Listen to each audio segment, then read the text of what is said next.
오늘은 갈라디아 지역의 교회들에게 이런 교회에게 이런 제목으로 말씀을 전합니다.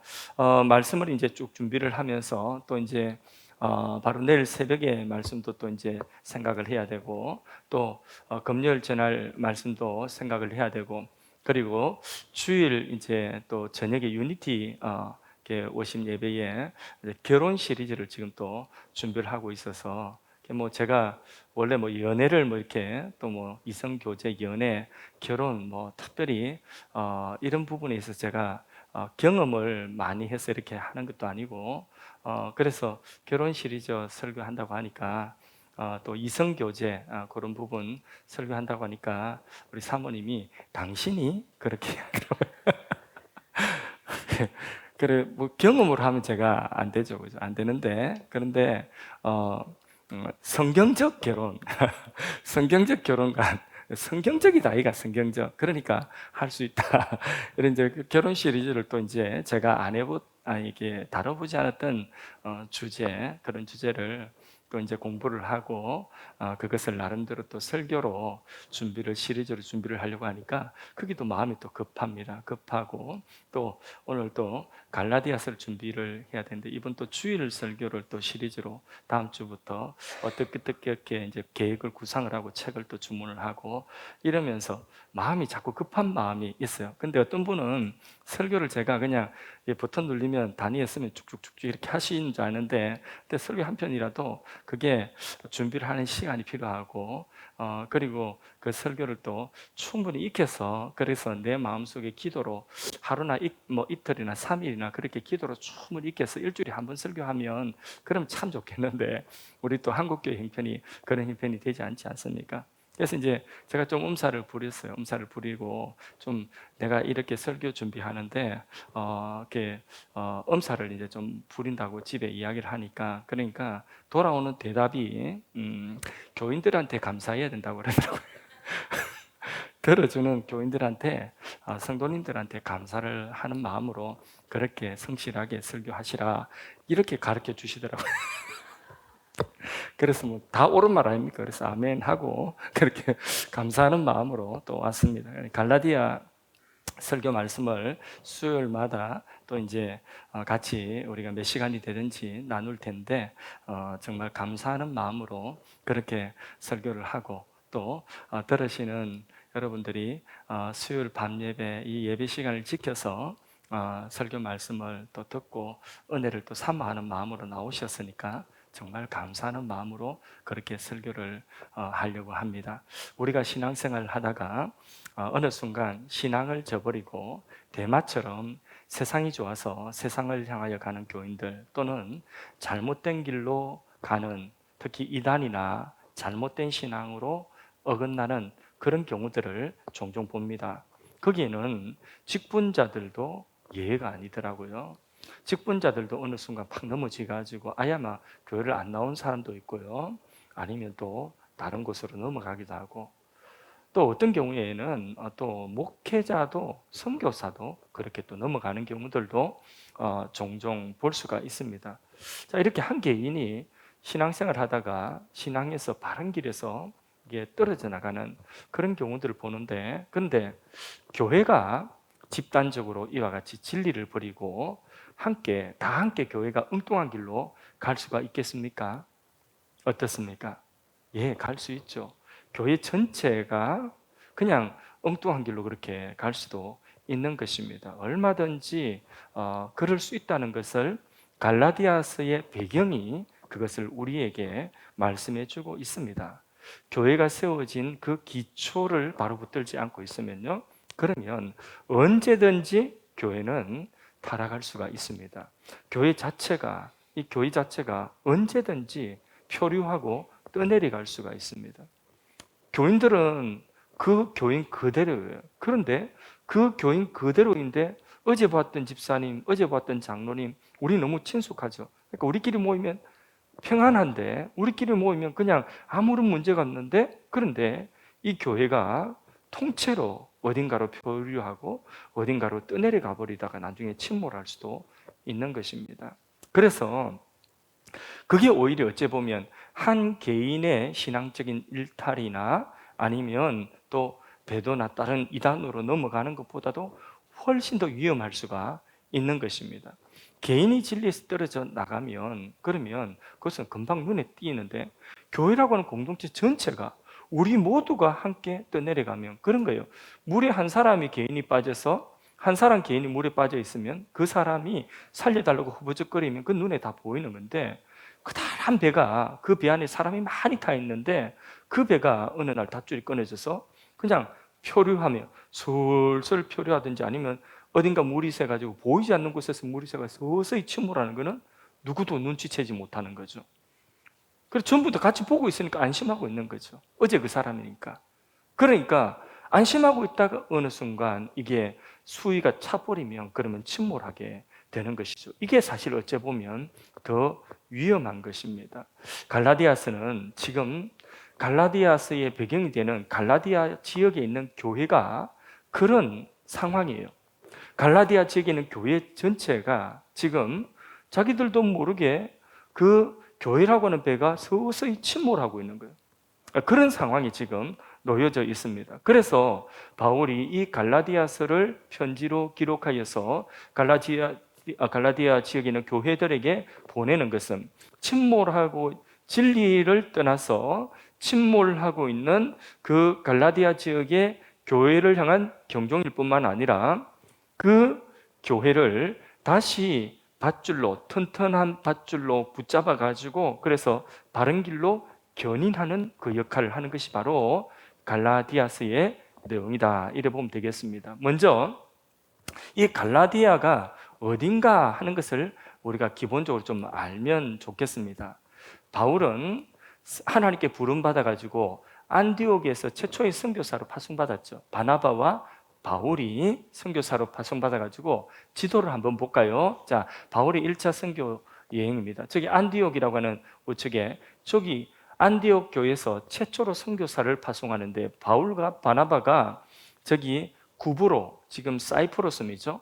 지중해에 있는 사이프러섬 구브로를 지나서 어디로 갔냐면 저기 지금 현재의 터키 지역에 있는 저쪽 지역이 화살표가 좀 복잡하게 있죠. 안디옥, 이고니움, 버가, 루스드라, 드베 이 모든 지역이 다 갈라디아 지역인데 남쪽에 있다고 해서 남갈라디아 지역이라고 합니다. 저 지역을 다니면서 바울이 1차 선교 여행을 다녀왔거든요. 그래서 거기에서 사실 바울은 복음 전하다가 죽을 뻔도 했어요. 아니 죽었어요. 돌에 맞아가지고 동네 사람들한테 돌에 맞아가지고 루스드라 성에서 성 밖에 이제 죽었다고 해가지고 돌에 맞은 바울을 성 밖에 내던졌는데 어떻게 바울이 살았어요. 그래서 기어서 다시 그 루스드라에 들어갔어요. 그렇게 세워진 갈라디아 교회예요. 그리고 또 어떤 곳에서는 또 막 기적이 일어나니까 제우스 신이 내려왔다는 바울 보고 제우스 신이라고 하는 거예요. 그러면서 신이 내려왔다고 바울 앞에 상소 잡아 제사를 지내려고 하는 그런 일도 있었습니다. 아무튼 그런 우여곡절 끝에 정말 이렇게 바울이라고 하는 사람이 선교 가가지고 돌에 맞아 죽는 고비를 넘기면서 그렇게 세워진 교회들이에요. 자, 그렇게 선교를 하고 선교 보고를 안디옥에 돌아와서 이제 은혜롭게 선교 보고를 했습니다. 이곳에 남갈라디아 지역에 이런 곳에 교회들이 세워지고 그리고 그곳에 참 복음을 받아들인 사람들이 많이 이런 선교 열매를 맺었다 하고 그렇게 보고를 은혜롭게 했습니다. 근데 얼마 지나지 않아서 그 갈라디아 지역에서 들려오는 소식이 안타까운 소식이 들려오는 거죠. 그 소식은 무슨 소식이냐면 그렇게 세운 교회들이 바울이 전한 그 복음이 있죠. 그 복음에서 떠났다는 거죠. 떠나가지고 어디로 갔느냐면 전혀 엉뚱한 유대교로 지금 돌아가고 있다는 거죠. 그러니까 이 바울이 전한 복음으로 세워진 교회인데 복음을 버리고 지금 어디로 가고 있냐면 유대교로 배가 그렇게 유대교로 가고 있다는 거예요. 그래서 그 갈라디아 지역에 있는 교회들이 서서히 침몰하고 있다는 거예요. 복음에서 떠났으니까. 자, 이 소식을 듣는 거죠. 이 유대교라고 하는 것은 하나님의 백성이 되는 표가 뭘까요? 그렇죠. 하나님 백성 된 표를 뭐로 확인했냐면 할례로 확인했어요. 할례는 뭔지 설명 안 해도 되겠죠, 그렇죠? 예, 몸에 분명한 흔적이 있는 할례를 받음으로 우리는 하나님의 백성된 표가 있다. 이게 유대교거든요. 또 하나님의 백성으로 살아가는 것은 무슨 표가 있어야 되냐면 일단 율법을 공부해야 돼요. 그리고 그 율법을 가지고 있으면서 율법을 지켜나가는 그것이 바로 뭐냐면 우리가 하나님의 백성 되어진 하나님 백성으로 사는 길이다. 이렇게 이제 생각을 한 것이 유대교입니다. 근데 기독교는 뭐냐? 기독교는 하나님의 백성 되는 것은 다른 것 아닙니다. 하나님 백성 되는 것은 내가 죄인이라는 것과 그리고 예수 그리스도의 십자가로 죄인된 내가 회개하고 그리스도를 믿음으로 내가 하나님 백성이 되는 거예요. 다시 죄를 회개하고 그리스도를 믿음으로 하나님 백성이 되는 거죠. 그러면 하나님 백성으로 사는 것은 뭐냐 하면 하나님 백성으로 사는 것은 내 안에 성령이 오셨는데 그 성령의 다스림을 받고 성령과 동행하는 삶, 성령이 나를 이끌어가는 그 삶이 바로 뭐냐? 하나님 백성으로 사는 신앙생활로 보는 것이죠. 이게 유대교와 기독교와의 차이인 것입니다. 자, 그런데 한번 생각해 보세요. 사람들이 유대교는 지금 수천 년 내려오는 그런 종교예요. 그런데 모세 때부터 그런데 이 기독교는 이제 막 태동되어져서 그래서 기독교 복음이 이 갈라디아 지역에는 처음으로 전파되는 거거든요. 그러면 이제 막 태동된 이 기독교 복음과 오랜 세월 동안에 믿어왔던 그 유대교와 자, 어떤 것이 사람들은 더 신뢰를 가질 수 있을까요? 그렇죠. 오랫동안 많은 사람들이 믿어왔던 유대교를 사람들은 더 신뢰하는 거죠. 바울이 있을 때는 바울이 전한 복음을 듣고 그런갑다 하고 믿었는데 바울이 떠나고 나니까 그들이 신뢰하는 것은 뭐냐? 그 유대교를 더 신뢰하는 거죠. 유대교의 사상이 들어오니까 그것을 더 신뢰하고 받아들이게 되는 거죠. 그도 그럴 것은 믿음으로 회개하고 내가 죄인된 것을 회개하고 믿음으로 예수님을 영접하고 성령이 내 안에 들어 성령의 다스림을 성령과 동행하는 삶이라고 하는 것은 눈에 보입니까? 안 보입니까? 이건 눈에 보이지 않는 거죠. 근데 유대교는 분명해요. 할례 눈에 보여요? 안 보여요? 할례 받는 것은 분명하게 눈에 보이죠. 할례 받은 이것으로 하나님의 백성이 되었다는 표가 되었다는 거죠. 눈에 딱 보이잖아요. 그 다음에 또 안식일을 지키는 거. 유대교에서 안식일을 정확하게 지키도록 하는 몇 시부터 몇 시까지 이거는 눈에 보여요? 안 보여요? 보이죠. 너무 분명한 거죠. 먹지 말라고 한 거, 먹으라고 한 거 딱 구별해가지고 먹는 것 가지고 딱딱딱 하는 거 눈에 보이죠. 예, 이런 유대교의 모든 규례들은 다 눈에 딱딱 보이는 거예요. 자, 그러면 어느 것이 속이 시원하겠습니까? 그렇죠. 예. 자, 얼마만큼 그럼 기독교는 얼마만큼 울고 얼마만큼 회개야 그게 진정한 회개인가? 기준이 있어요, 없어요? 눈에 보입니까? 그 기준이. 그 기준을 어떤 수치로 청량할 수가 없는 거잖아요. 그죠? 성령과 동행하는 삶도 마찬가지예요. 예수를 영접한, 예수를 믿는 믿음도 눈에 끄집어내서 보여줄 수가 없는 것이잖아요. 그런데 유대교의 교훈은 분명해요. 일단 가장 중요한 거, 가장 굵직한 거 하나, 할례 딱 받아 놓으면 그러면 그 할례 받는 것은 분명하게 뭔가가 딱 표시가 남잖아요. 그죠? 할례 받고 꼼짝 못하고 그게 몇 달 동안 들어 누워 있으면 그러면 분명하게 내가 뭔가를 했다는 게 있잖아요. 그죠? 내가 하나님 믿기 위해서 뭔가를 했다는 게 분명히 남잖아요. 안식일 지키는 거 내가 하나님을 섬기기 위해서 분명하게 뭔가 한 게 딱 남잖아요. 그죠? 금식하는 거 분명히 딱 남잖아요. 배가 고프니까. 그러니까 유대교는 그렇게 하고 나니까 내가 종교적으로 내 만족이 되는 거예요. 그렇죠. 한 것만큼 내 만족이 되는 것입니다. 그러면 한 것만큼 또 그게 자기 의가 되는 거예요. 하지 못한 사람들보다 내가 했으니까 그게 그것만큼 나의 의가 되고 자랑이 되는 것입니다. 어느 것이 더 쉽습니까? 그렇죠.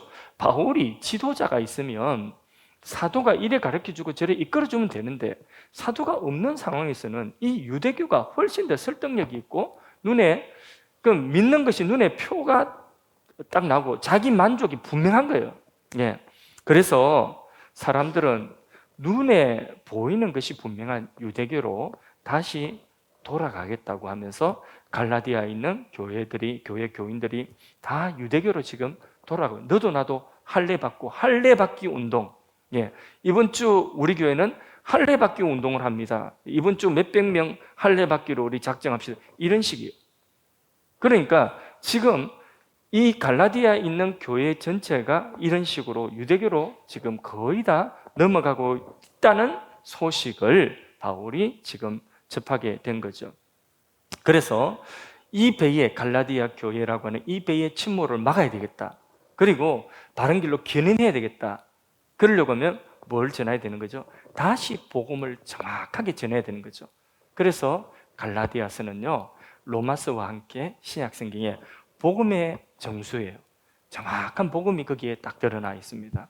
그래서 갈라디아서를 공부하면, 그러면 우리는 다시 복음을 정확하게 이해를 할 수가 있는 것입니다. 우리의 신앙과 교회가 어디에 터 위에 서 있어야 되는지 바로 이 갈라디아서를 통하여서 우리가 우리의 터를 굳건히 할 수 있기를 주님의 이름으로 축원합니다.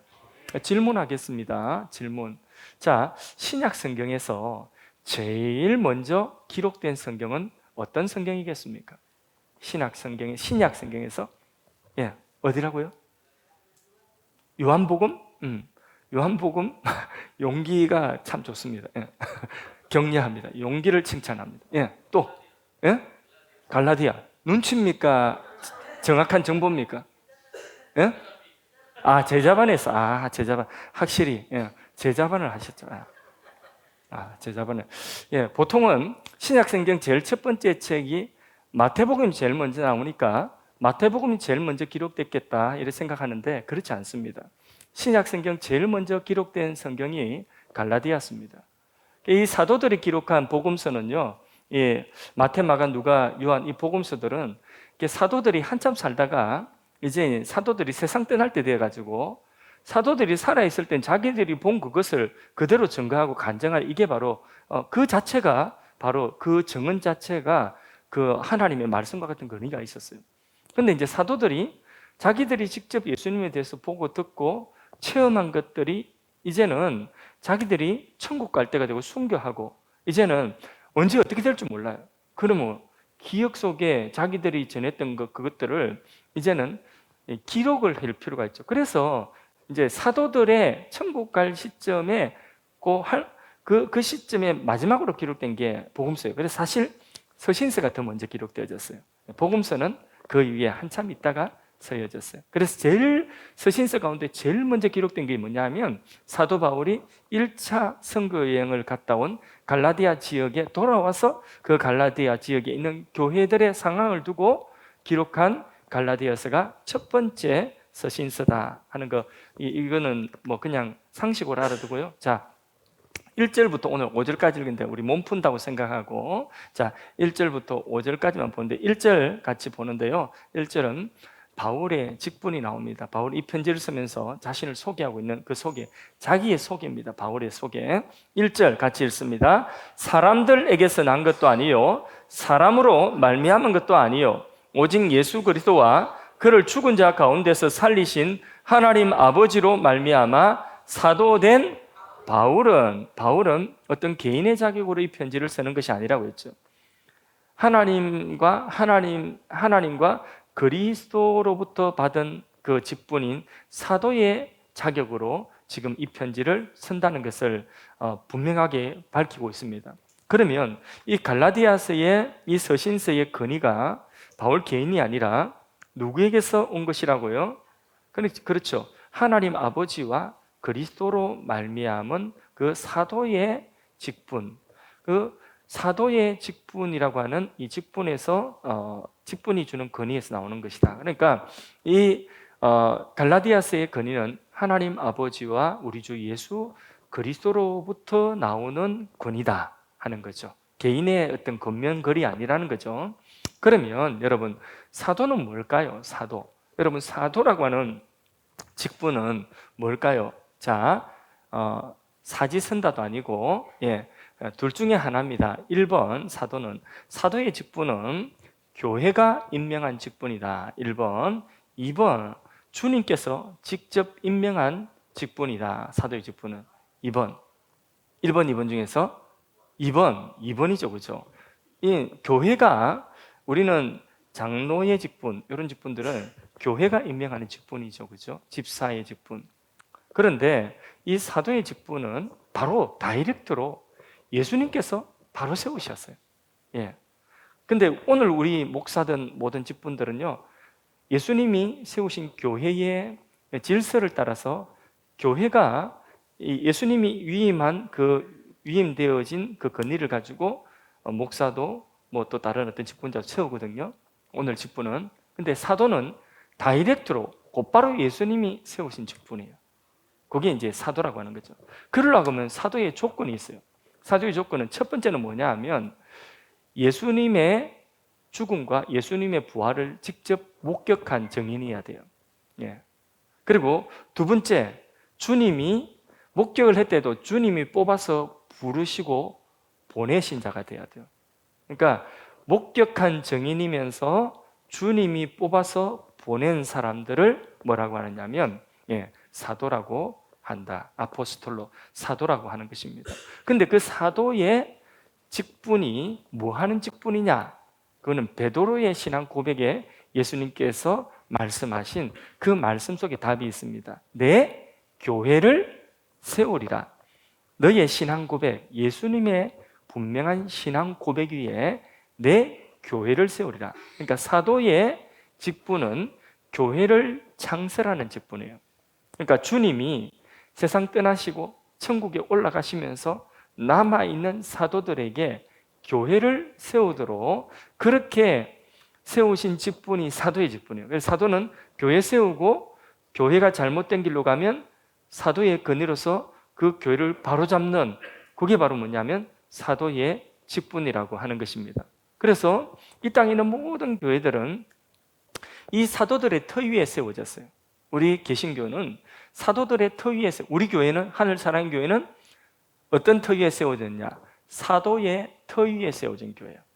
그걸 뭐라고 하냐면 사도성이다. 우리 교회는 사도성을 가진 교회예요. 우리가 사도신경 신앙 고백하죠. 이 신앙 고백, 사도신경 고백은 바로 사도들이 했던 신앙의 고백이에요. 그리고 사도들이 고백한 그 고백은 사도들의 정언이 되고, 그리고 그 사도들의 정언이 바로 뭐냐면 교회의 터가 되는 거예요. 오늘도 우리 모든 교회들은 사도의 이 신앙 고백, 사도의 터 위에 세워져 있어요. 그래서 개신교, 우리 기독교 신앙은, 기독교 신앙의 모든 교회들은 다 사도성을 가지고 있어야 됩니다. 사도성. 그래서 교회는 하나님을 섬기기 위해서 몇몇 사람이 그냥 모였다고 교회가 되는 것이 아니에요. 반드시 무슨 터 위에 세워져야 된다고요? 사도의 터. 그게 사도가 중요한 거예요. 예수님께서 공생에 마치고 교회 큰 건물, 대형교회 몇 개 세워놓고 그래 가신 게 아니에요. 예수님은 딸랑 12사람의 사도를 세워놓고 가셨어요. 딴 거 안 하셨어요. 왜냐하면 그 사도들을 가지고 일을 하신다는 거예요. 그만큼 사도가 중요한 거예요. 그래서 사도들의 터 위에 세워졌다, 교회는. 그래서 오늘 모든 교회는 그 사도들의 터 위에 섰기 때문에 그 터에서 이게 이탈되거나 빗나가면 안 돼요. 그러면 사도들이 그걸 바로 잡아주는 거죠. 그래서 사도행전에 보면, 또 서신서에 보면 여러 지역에 있는 그 신약의 교회들이 잘못되었을 때에 사도들이 편지하잖아요. 그게 뭐냐면 사도들이 그 교회에 잘못된 것을 바로 잡아주고 있는 거예요. 바로 잡아줘. 그것은 그 당시의 교회뿐만 아니라 오고 오는 모든 우리 시대의 모든 교회들도 똑같이 바로 이 사도들의 터 위에 세워지고, 사도들의 터에서 좀 멀어졌다 싶으면 그러면 다시 이 사도들의 가르침을 통해서 바로 잡아야 되는 거예요. 그래서 모든 교회들은 사도들의 터 위에 세워져야만 그게 교회다 하는 것을 꼭 기억하십시오. 그러면 순복음교회는 어디 터 위에 세워졌습니까? 사도들의 터 위에 세워져야 그게 참교회예요. 또 장로교회는 어느 터 위에 세워졌습니까? 그렇죠. 사도들의 터 위에 세워져야지 그게 교회예요. 침례교라고 장로교라고 다 교회가 아니라 사도들의 터 위에 세워질 때에 그게 교회예요. 그러면 오늘 사도들이 없어요. 사도들의 가르침이 없어요. 그러면 오늘날 그 사도들의 가르침이 없으면 오늘 우리는 그러면 무엇으로 그러면 사도들의 터 위에 세워졌고 또 거기서 멀어지면 또 다시 사도들의 터 위로 다시 끌어다가 세워야 됩니까? 무엇으로? 그렇죠. 하나님 말씀, 어떤 말씀 정확하게? 예. 사도들의 말씀. 예. 그게 뭡니까? 예. 그게 뭐냐면 신약 성경이에요. 신약 성경. 신약 성경은 다 사도들이 기록한 거거든요. 예. 그러니까 신약 성경이 구약이 바탕한 신약 성경이 사도들의 터예요. 그래서 지금 사도들은 하늘나라 같지만 천국 같지만은 사도들이 남겨놓은 기록해 놓은 사도들의 터가 뭐냐면 신약 성경이에요. 그래서 신약 성경의 터 위에 오늘 모든 교회는 세워져야 돼요. 구약 성경은 신약 성경의 해석 아래서 그게 다 축적되어져 있는 거고 구약을 무시한다는 이야기는 아니에요. 신약 성경의 터 위에 신약 성경을 사도들이 기록했기 때문에 그렇게 그래서 우리는 부단하게 오늘날 교회는 신약 성경에 말씀하는 그 교회의 모습을 갖춰가야 되는 것입니다. 그러면 질문 또 합니다. 오늘날 사도의 직분이 오늘날 있습니까? 없습니까? 오늘 없어요. 없다고 생각하시는 분? 있다고 생각하시는 분? 그러면 아무도 손 안 드시면 그럼 내가 없다. 제 혼자 손 들어서 없다. 예, 다 없는 거예요. 오늘 사도의 직분은 오늘날은 없어요. 천국 가는 사도들이 천국 간 2000년 뭐 1000몇백 년 2000년 전에 천국 간 그때부터 사도의 직분은 없어요. 대신에 이제 뭘 남겨두셨다고요? 신약 성경을 남겨두었잖아요. 사도들이. 그래서 오늘날 사도의 직분은 없습니다. 오늘 일각에서 일어나고 있는 신사도 운동. 그래서 강력한 영적 전쟁을 수행할 수 있는 능력을 갖춘 분, 예언을 하고 그리고 또 어떤 병자를 치유하고 기적을 행하는 귀신을 쫓아내는 이런 능력을 갖춘 그런 사역자들을 강력하게 그래서 영향력이 전 세계에 미치는 이런 영향력을 가진 분들 그래서 그쪽 운동하는 신사도 운동하는 계열에서는 뭐 지금 천국 가신 뭐 조용기 목사님이나 이런 분들 있잖아요. 우리나라 몇몇 아주 전 세계적으로 영향 미쳤던 이런 분들을 사도라고 칭해요. 그러니까 그런 사도라는 직분을 그 그룹 안에서 자기들이 이분은 사도다 이렇게 해가지고 그 사도의 권위를 인정하는 예수님께서 사도들에게 기적을 행하면서 교회를 세우도록 하시고 그런 권세를 주셨다고 해서 그래서 그만한 영향력이 있는 주의 종들을 사도라고 그렇게 계급을 맡기는 거죠. 그 선지자는 선지자, 예언한 사람은 선지자 계급을 매고 이게 뭐냐면 오늘 신사도 운동인데 영적 전쟁을 수행하는 능력이 탁월한 사역자들을 사도다. 영향력이 세계에 미치는 이런 영향력을 가진 분들. 그런데 그건 잘못된 거예요. 사도는 끝났어요. 그때 사도들은 교회를 창설하고는 끝났어요. 대신에 이제 사도성이 있어요. 사도성은 뭐라고요? 바로 신약성경. 우리가 이것을 놓치면 안 됩니다. 그래서 새로운 무슨 계급을 만들어내면 안 돼요. 우리 모두 만인제사 똑같아요. 신약성경에 사도들이 하신 말씀이 우리 모두가 다 만인이 다 제사장, 왕 같은 제사장이에요. 누구 다르게 직분만 다를 뿐이에요. 그러니까 이런 부분 우리가 헷갈리면 안 되는 것입니다. 그래서 교회가 해야 되는 가장 중요하고 기본적인 것은 많은 사람을 구원하는 일 이전에 먼저 수행돼야 될 것이 뭡니까? 교회가 사도들의 터 위에 세워져야 된다. 신약성경의 터 위에 세워져야 된다. 그러고 나서 영혼을 구원하는 일을 하는 것입니다. 안 그러면 이 턱에 흔들린 침몰하는 벽에다가 많이 끄집어 올려봤자 같이 침몰하는 거예요. 그래 되는 거예요. 자, 그 다음에 2절, 3절. 2절, 3절은 바울의 축복의 인사입니다. 갈라디아 교회를 향한 축복의 인사. 자기 소개하고 나서 인사는 자, 2절, 3절 읽습니다. 함께 있는 모든 형제와 더불어 갈라디아 여러 교회들에게 우리의 하나님 아버지와 주 예수 그리스도로부터 은혜와 평강이 있기를 원하노라. 자기의 사도직도 하나님 아버지와 예수 그리스도로부터 받은 사도의 직분으로 이제 축복하는 그 축복도 하나님 아버지와 예수 그리스도로부터 오는 그 은혜와 평강으로 그 갈라디아 교회를 축복하고 있습니다. 예. 자, 이 교회는 하나님이 이 사도 바울이 축복한 그 축복과 같이 교회는 은혜와 평강이 있어야 됩니다. 교회는 은혜의 기간이고 교회는 또 평안을 주는 기간입니다. 그래서 항상 교회는 은혜가 되도록 하고 이 평안이 깨어지지 않도록 해야 됩니다. 그래서 우리는 이것을 깨뜨릴 만한 은행을 삼가해야 됩니다. 교회는 항상 은혜가 충만하고 교회 안에는 평강이 있어야 됩니다. 누구든지 오면 와서 은혜를 받을 수가 있어야 되고, 그리고 또 우리 낯빛만 봐도 은혜가 돼야 됩니다. 그리고 교회 안에 누구든지 불안하고 염려가 많고 이런 분이 오면 교회 예배 드리고 교회 공동체 안에서 예배 가운데서 그 평안을 회복해야 됩니다. 그럼 평안의 기간이에요. 근데 이 평안을 깨뜨리는 일을 하면 안 되는 거죠.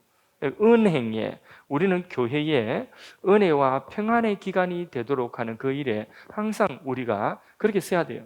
그래서 목사는 설교를 함에 있어서도 설교가 은혜가 되도록 그렇게 준비해야 될 것이고, 또 성가대나 찬양팀은 찬양을 이 하나님께 드리는 그 찬양이 은혜가 되고 평강이 되도록 해야 하는 것이 그게 본분인 것입니다.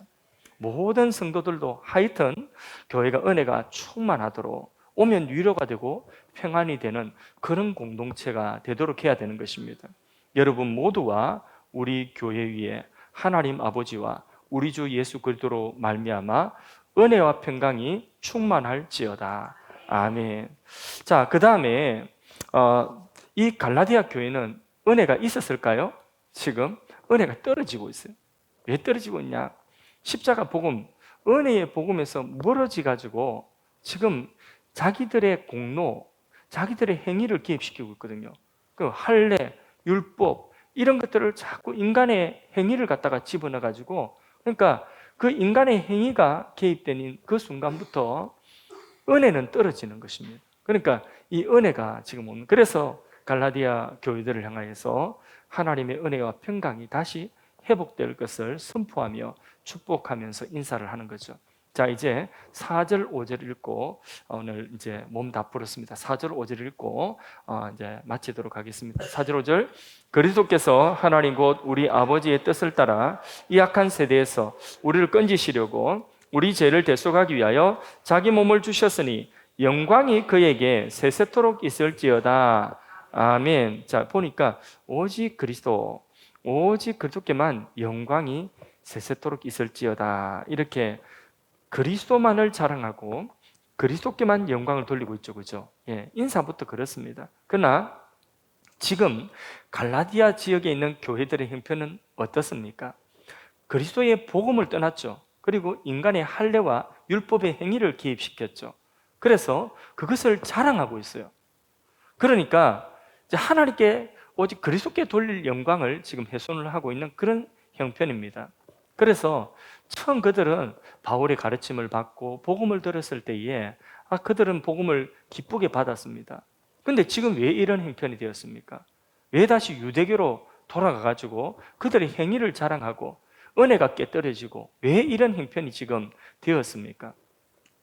그것은 그 중요한 이유 중에 하나는 뭐냐 하면 그 복음이 진정한 복음이 되고 복음이 정말 영원히 나를 흔들 수 없는, 어떤 것이 와도 흔들 수 없는 그런 복음이 되기 위해서는 먼저 믿는 자가 처음에 자기 죄를 분명하게 자각해야 돼요.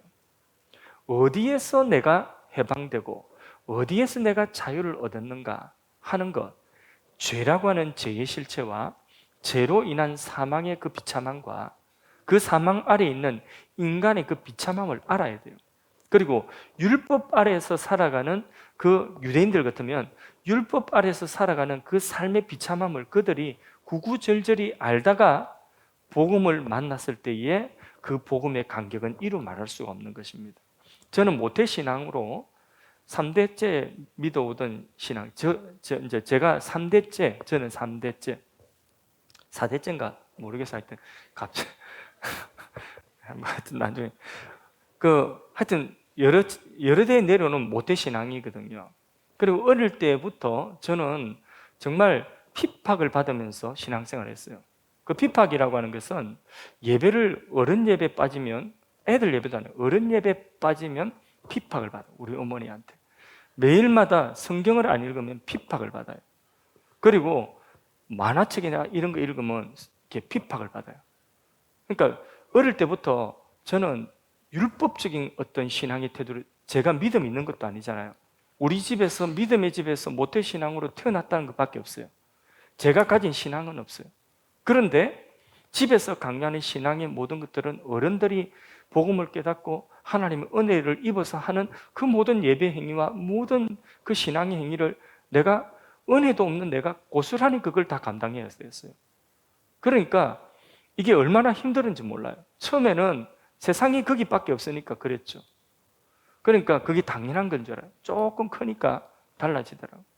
우리 집 아이들이 클 때에 유치원을 갔는데 유치원에서 뭐 이렇게 낱말놀이를 하는데 낚말 단어놀이를 하는데 자 사자로 시작하는 말 한번 해볼 사람 이러니까 예 뭐라고 했냐면 사랑 우리 아이가 손 들어가지고 예, 사랑 그러니까 잘했다 또 다른 사람 사자로 시작해서 애들이 다 점잖았나 봐요.